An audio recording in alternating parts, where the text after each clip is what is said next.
오늘은 제가 만든 AI 웹 어플리케이션의 소스 코드를 분석하면서 이 어플리케이션이 어떻게 작동하는지 하나씩 살펴보도록 하겠습니다. 이 소스 코드 분석은 총 두 편의 비디오로 나뉘었는데요. 이 첫 번째 비디오인 오늘은 다음 세 가지를 다룰 예정입니다. 첫 번째 파트에서는 이 어플리케이션이 데이터를 처리하는 방식에 대해서 설명을 드릴 거예요. 보통 함수에 파라미터를 넘겨서 데이터를 처리할 수도 있고요. 그 다음에 세션 스테이트를 사용해서 데이터를 처리를 할 수도 있습니다.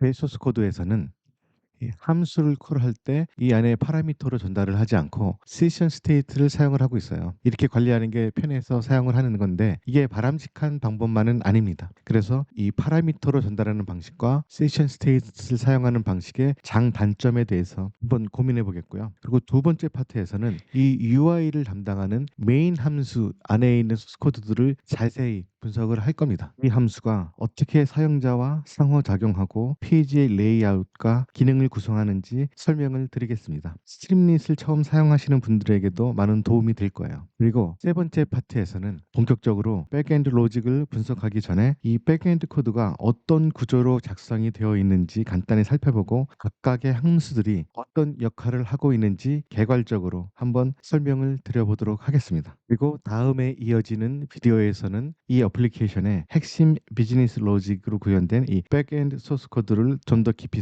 파헤쳐 보겠고요. 이 두 편의 비디오에서는 여러분이 랭그래프 에이전트 아키텍처와 스트림릿 기반의 AI 웹 어플리케이션을 설계하고 구현하는데 많은 도움을 주는 그런 시간이 될 겁니다. 자, 그럼 지금부터 시작해 보도록 하겠습니다. 오늘 분석할 소스 코드는 catchuplandgraph.streamlit.app으로 오셔서 여기 LG Agent Architecture Hierarchical View,를 클릭하시면 이 앱이 나옵니다. 이 앱에 대한 소스 코드를 분석을 할 건데요. 이것은 Hierarchical Architecture인데요. 여기에는 세 가지 슈퍼바이저 아키텍처가 있죠. 리서치 팀을 구성하는 슈퍼바이저 아키텍처와 도큐멘트 오서링 팀을 구성하는 슈퍼바이저 아키텍처, 그리고 이 두 가지를 다 합한 슈퍼바이저 아키텍처가 있습니다. 여기서 서브 슈퍼바이저 아키텍처도 별도로 실행을 할 수 있습니다. 그 기능을 구현한 것이 바로 이 소스 코드인데요. 리서치 팀만 따로 구현을 할 수도 있고요. 이 도큐멘트 라이팅 팀만 따로 실행을 할 수도 있습니다. 그리고 슈퍼바이저 팀을 누르면 전체 아키텍처 안에 있는 모든 슈퍼바이저 아키텍처들을 다 실행을 할 수가 있고요. 여기에 대한 자세한 설명은 지난 시간에 이 비디오에서 자세하게 설명을 했습니다. 관련된 비디오를 보시려면 이 사이드 메뉴의 맨 밑에 보시면 유튜브 클립이 있습니다. 여기서 링크를 클릭하시고 여기서 맨 마지막에 있는 이 비디오에서 그 사용법을 자세하게 설명을 했습니다. 이거를 참조하시고요. 그리고 하이라르키칼 아키텍처에 대해서는 그 위에 있는 이 6개의 비디오에서 자세하게 설명을 했으니까 거기에 대해서 알고 싶으신 분은 이 비디오들을 참조하시면 됩니다.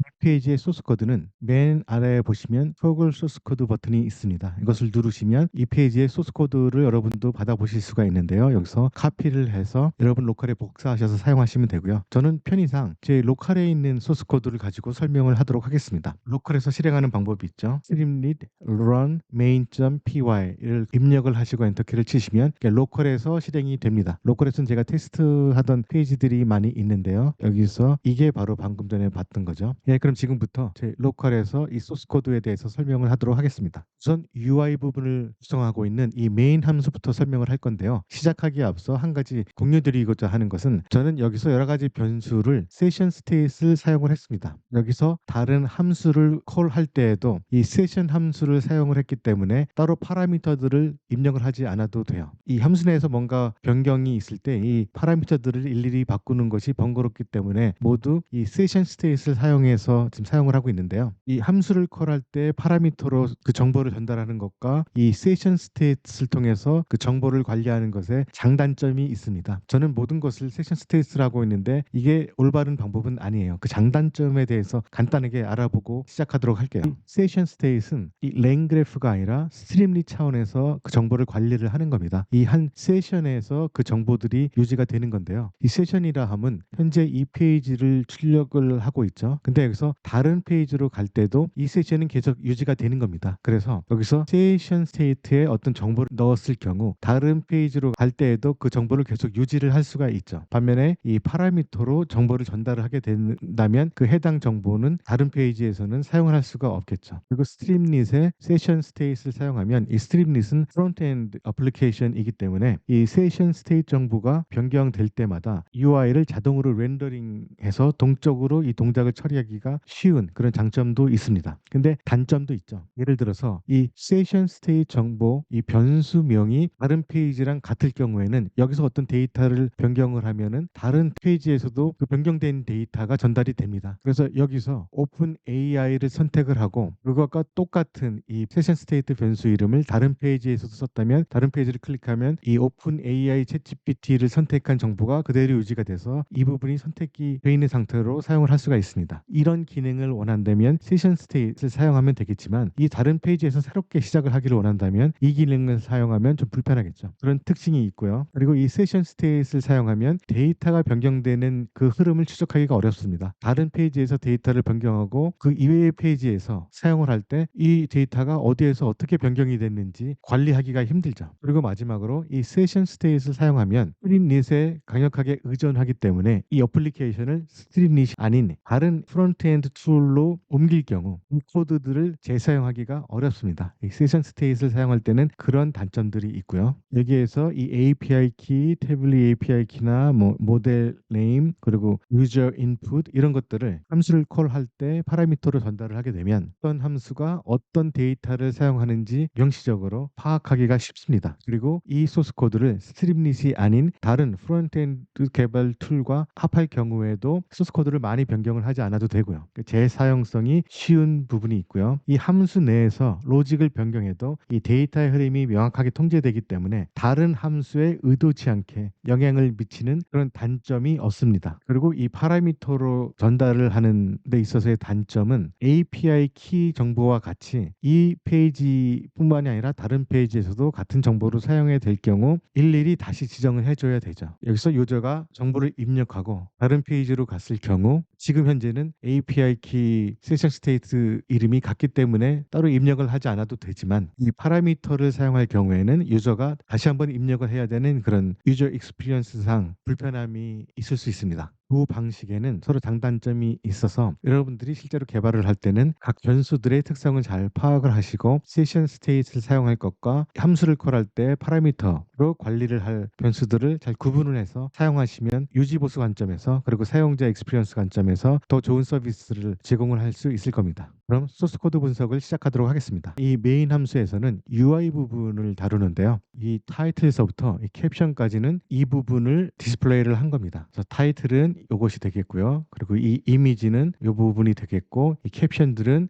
이 페이지에 대한 설명이 되겠죠. 이 전에 있는 이 셋업 사이드바는 사이드바의 이 부분을 따로 표시를 한 겁니다. 이것은 이 기능과는 직접적으로 관련이 없기 때문에 제가 별도의 개인 모듈을 만들어서 이렇게 콜을 한번 하면은 사이드바가 다 표시가 되게 따로 만들었습니다. 이것은 위에 임포트 부분을 설명할 때 보여드리도록 하겠습니다. 그 다음 부분은 리서치 팀, 도큐멘트 라이팅 팀, 슈퍼바이저 팀을 레디오 버튼으로 표시를 했는데 그것은 여기서 처리를 했죠. 그리고 그 위에 세션 스테이트의 팀 초이스라는 변수에 리서치 팀을 디폴트 값으로 선택을 했고요. 그래서 항상 이 페이지를 오픈하면 리서치 팀이 선택이 돼 있을 겁니다. 그리고 이 밑에 부분은 이 팀 초이스 부분이 변경이 될 경우 이 세션 정보를 전부 클리어를 하게 됩니다. 그리고 이 팀 초이스 부분이 새로 선택한 그 정보가 할당이 되도록 하고요. 이것을 누르면 이전에 할당됐던 모든 세션 정보들이 클리어되고 이 도큐멘트 라이팅 팀으로 이 변수의 새로운 값이 할당이 되게 됩니다. 그런 식으로 만드는 거고요. 그 다음은 이 서밋 버튼을 처리를 하는 건데요. 이 서밋 버튼 세션 스테이트 변수는 기본적으로 false로 시작이 됩니다. 아직 서밋 버튼을 누르지 않았기 때문에요. 그래서 이게 false일 경우는 이 부분이 실행이 되겠죠. 바로 이 팀 초이스 부분이 리서치 팀일 경우는 이것이 표시가 되고 도큐멘트 라이팅 팀인 경우 이거 그리고 슈퍼바이저 팀인 경우 이것이 표시가 되게 됩니다. 바로 이 부분이 변경되는 것이죠. 이것이 선택이 되면 이 질문이 바뀌죠. 되고요. 그리고 밑에 부분이 선택이 되면 이 질문이 바뀌고요. 그것이 바로 여기에서 처리가 되고 있고요. 그다음엔 모델을 선택하는 그런 부분이죠. 기본적으로 오픈 AI의 챗GPT가 디폴트로 선택이 되게 되어 있습니다. 여기에서는 이 라디오 버튼을 처리를 했고요. 그래서 오픈 AI와 엔트로피 클라우드 두 가지가 표시가 되어 있습니다. 그리고 모델 초이스 부분이 변경이 될 경우 이런 식으로 변경이 될 경우 이게 처리가 되죠. 모든 세션 스테이트 값이 클리어가 되고요. 모델 초이스 부분이 변경이 됐으니까 새로운 값이 할당이 되고 이 submitted 키는 계속 false로 됩니다. 이것은 submit을 누른 다음에 모델을 변경할 때가 있기 때문에 false로 다시 처리를 하는 겁니다. 그 다음에는 submitted 값이 false일 경우에 실행이 되는 부분인데요. 엔트로피 클라우드를 선택을 했을 경우에는 이 메시지들이 출력이 되죠. 여기서 키 값을 입력받는 부분은 disabled가 되어 있고요. 그리고 그 아래에 오픈 AI 챗GPT를 사용하세요라는 안내 문구가 있죠. 아직 엔트로피 부분은 구현이 되지 않았습니다. 그래서 유저가 이것을 누르면 이런 식으로 텍스트 인풋 부분은 disable 되어 있고 챗GPT를 사용하라고 안내 문구가 나옵니다. 그리고 위에 오픈 AI 부분을 클릭하시면 이 부분이 표시가 되는 거고요. 그리고 그 아래에는 태블릿 API 키를 입력받는 이 텍스트 인풋이 여기에 나와 있게 되는 거죠. 그 다음에는 이 Submit 버튼에 대해서 처리를 하는 부분입니다. Submit 버튼이 눌려졌을 경우이죠. LLM API 키나 태블릿 키가 없으면 두 가지 다 입력하라고 표시를 해주고요. LLM API 키만 없으면 LLM API 키를 입력하라고 표시를 해줍니다. 그 나머지는 태블릿 API 키만 없는 경우겠죠. 그럴 경우 태블릿 API 키를 입력을 하라고 워닝 메시지를 띄우는 겁니다. 이 워닝 메시지죠. 여기서 오픈 AI 키를 입력을 하고 누르면 태블릿 키를 넣어주세요 라고 되어 있고요. 태블릿 키를 입력을 하고 서밋 버튼을 누르면 LLM API 키를 넣어주세요 라는 워닝 메시지가 나오도록 처리한 부분이 이것이고요. 그렇지 않다면 즉 두 개의 값이 모두 있다면 LLM API 키를 할당을 하고 태블릿 API 키도 할당을 하고 API 키 submitted가 위에 false에서 true로 바뀌게 되는 거죠. 그 다음은 유저가 어느 팀을 선택했느냐에 따라서 홀하는 함수를 다르게 처리를 하는 겁니다. 리서치 팀을 선택을 했을 경우에는 리서치 팀 함수를 선택을 하고요. 도큐멘트 라이팅 팀을 선택을 했을 경우에는 도큐멘트 라이팅 팀 함수를 콜을 합니다. 그리고 슈퍼바이저 팀을 선택을 했을 경우에는 리서치 팀과 도큐멘트 팀 두를 모두 콜을 하죠. 그리고 나서 슈퍼바이저 팀을 콜을 해서 이 두 팀을 관리하도록 만드는 겁니다. 여기에 나오는 함수들이 이 페이지에서 사용하는 기능의 핵심적인 부분들이죠. 그 밑에는 이 페이지가 처음 로딩될 때 이 메인 함수를 자동적으로 실행을 하라는 부분이고요. 그 밑에는 이 토글 소스 코드 버튼을 처리하는 부분입니다. 그래서 이 모듈 안에는 이 버튼을 누르면 이 페이지에 소스 코드가 보이도록 하는 그런 로직이 담겨져 있습니다. 위에서 잠깐 보여드릴게요. 그리고 LG 에이전트 스트럭처 01은 사이드바에 있는 내용을 처리를 한 거죠. 이것을 클릭을 해보면 이런 식으로 헤더가 나오고 그 다음에 이모지들도 나오고 이 페이지에 대한 설명, API 링크들과 유튜브 클립 링크들이 나오게 되는 거죠. 이 부분을 처리를 한 겁니다. 이것을 따로 별도의 모듈에서 구현을 한 것은 이 기능들은 어플리케이션에서 설명하고자 하는 기능들과는 별개의 것이기 때문에 따로 관리를 하기 위해서 별도의 모듈로 제가 분리를 한 겁니다. 이렇게 되면 메인 함수, 즉 이 UI를 처리를 하는 함수는 모두 완료가 됐습니다. 그럼 이제는 여기에서 Submit 버튼을 눌렀을 경우 홀하게 되는 리서치 팀, 도큐멘트 라이팅 팀, 그리고 슈퍼바이저 팀 이 세 가지 함수에 대해서 설명을 드리도록 하겠습니다. 우선 전체 구도를 한번 보도록 하겠습니다. 처음에 필요한 모듈들을 임포트를 하고요. 그 다음에 스테이트 관리를 하기 위한 에이전트 스테이트를 여기서 처리를 합니다. 그리고 make supervisor node를 만들죠. 이거는 슈퍼바이저 노드를 리서치 팀에서도 만들고 도큐멘트 라이팅 팀에서도 만들고 슈퍼바이저 팀에서도 만들기 때문에 반복되는 작업을 별도의 함수로 만든 것이라고 했습니다. 이 내용은 여기 사이드바에 이 hierarchical architecture 부분을 누르시면 나오는 이 6개의 강좌를 보시면 여기에 관련된 모든 소스 코드들에 대한 설명이 잘 되어 있을 겁니다. 이 비디오들을 참조를 하시고요. 그 다음은 스크랩 웹페이지라고 해서 이 리서치 팀에서 사용할 툴을 선언을 하는 거죠. 그래서 여기 리서치 팀에서 사용할 툴서부터 이 클래스 리서치 팀 함수까지 하나의 묶음으로 리서치 팀에 관련된 함수입니다. 그래서 여기서는 이 하나의 파일 내에 있지만 이 리서치 툴 부분서부터 이 리서치 팀 함수 이 부분 부분까지 별도의 파이썬 파일로 만들어서 그것을 인풋해서 사용하면은 프로그램을 관리하기가 더 훨씬 편해지겠죠. 그리고 지난 시간에 얘기했듯이 이 안에서 드래그 앤 드롭 기능을 추가를 하면 이 리서치 팀 부분을 따로 드래그해서 여기 드롭 해가지고 사용을 하고, 도큐멘트 어서링 팀도 마찬가지로 드래그 앤 드롭해서 사용을 해서 프로젝트 팀을 쉽게 구성할 수 있는 그런 어플리케이션을 만들 수도 있을 겁니다.